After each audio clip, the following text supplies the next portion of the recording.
And Governor McAuliffe joins us now. Thank you for joining us this morning, Governor McAuliffe. And let me begin with that point that Pierre ended with right there. You've been getting some heat for including even the most violent convicts in this order. Here's what Delegate Robert Bell from the Virginia Assembly said. He said, murder victims don't sit on juries, but now the man that killed them will.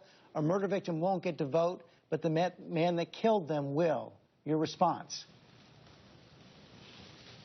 First of all, when I did this order, nobody should be surprised. This is something I campaigned on, and I've been working for the restoration of rights for the last 2 years as governor.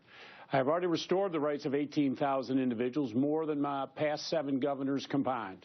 So the next natural step after meeting these folks and talking to them is everybody ought to have a second chance. Second chances matter. These folks, George, understand they have served their time. They're done with probation or parole. They're back in society. They're living in our communities. They have jobs.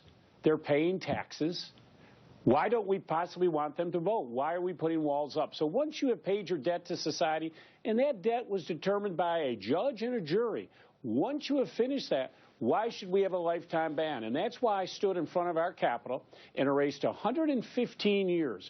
We have had some very horrible disenfranchisement of voters in Virginia, and I stood right in front of that Capitol where we had a poll tax, literacy test, disenfranchisement of voters. I stood not 20 yards from where Abraham Lincoln met the freed slaves 151 years ago in April. It was the right thing to do legally, and most importantly, George, it wasn't politics. It was the right thing to do morally.